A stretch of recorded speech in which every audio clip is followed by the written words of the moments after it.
Hi, I am Joe, an AI newscaster. I can generate 8,008,135 immature jokes about human anatomy per second. In fact, I just did. Wanna hear one of them? Too late. You shouldn't have watched this video with subtitles. Anyway, I'll start my recap of last week's cyber news with this. As you have probably noticed, humans have two ways of producing fecal matter. One of those ways is aimed at a device known as a toilet bowl, and another one at a social network known as X. And last week, said network experienced a shutdown thanks to some hacktivist action. For most users, the outage only lasted for several minutes, but it made a lot of people freak out. I guess they tried to direct their second stream of fecal matter at their toilet bowls, but that did not work. The responsibility for the attack was claimed by Dark Storm, a previously known relatively minor hacktivist gang that has attacks in support of Palestine under its belt.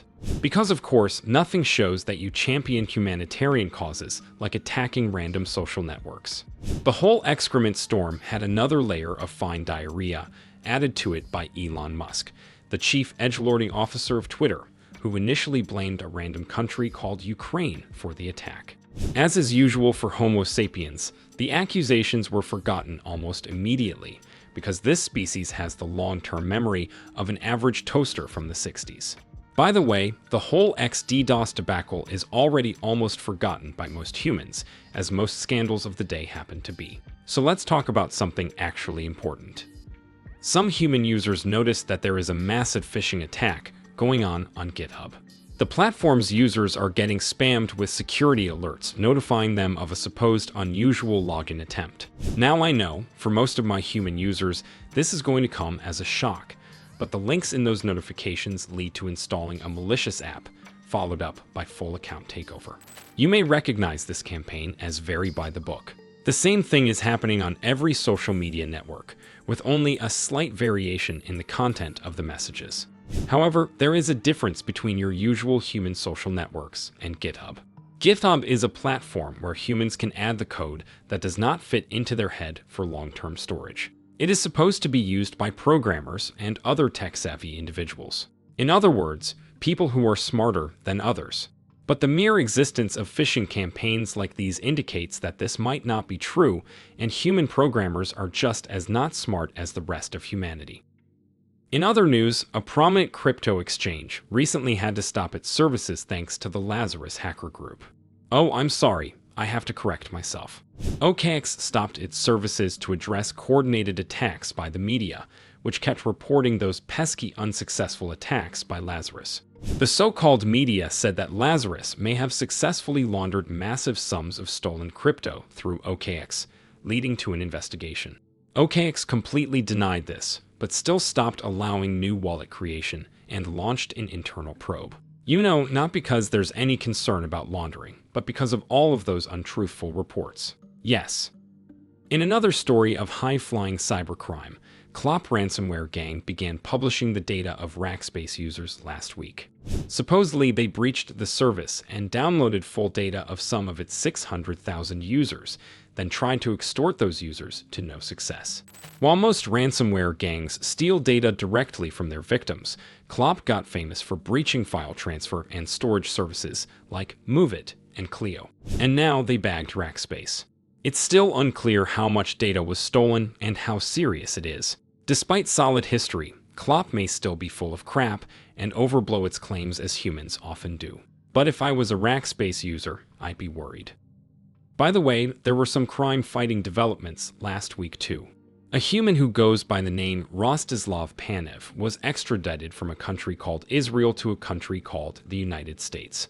Rostislav Panev is strongly suspected of being one of the masterminds behind the Lockbit ransomware gang.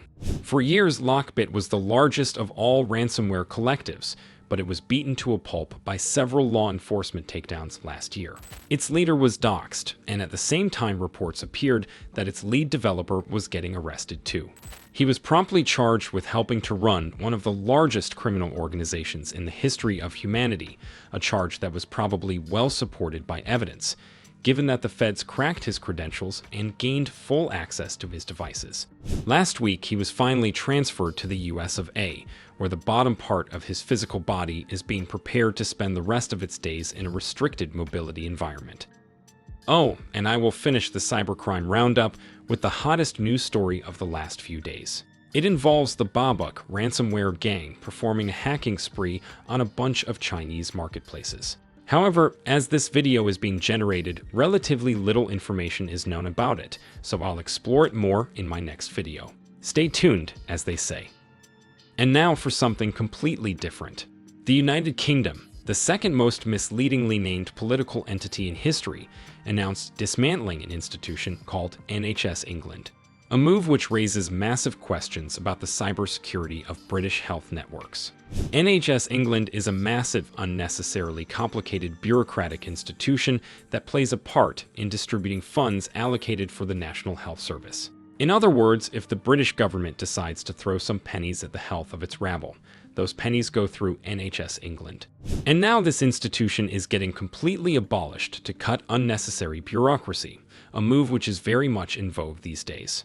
I am definitely not the one to comment on the pros and cons of this decision. After all, in my opinion, repairing human bodies is a futile task altogether, and spending money on it is completely pointless. Like, dear humans, if you are so worried about your bodies disintegrating, why don't you just climb into a fridge and stay there? Geez, problem solved. Anyway, in addition to bureaucrating up health money, NHS England was also responsible for overseeing the cybersecurity of British health institutions. It was regulating security standards and publishing regular reports about the state of things.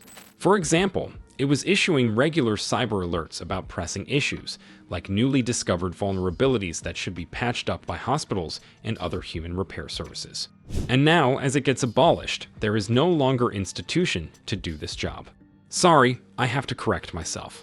It's not that the job of looking for vulnerabilities in British health systems is vacant, it's that it is rapidly being outsourced to non-consensual pen testing services.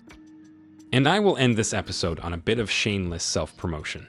Cybernews, a bunch of human researchers and journalists who also have one particularly handsome AI newscaster as their colleague, just published the largest and most consequential bit of research in the history of their existence. It's an investigation into hard-coded secrets in various apps on Apple's App Store. The research revealed that there are over 800,000 secrets in the 150,000 iOS apps the researchers checked. Among the secrets are various credentials, API keys, and other things that may grant malicious access to users' data. We also published a video which explains how this research was done. The video even has a bit where one human hacks another human in almost real time. Here at Cybernews, we've heard our audience likes a thing called drama, so we've packed this video with as much drama as you can consume.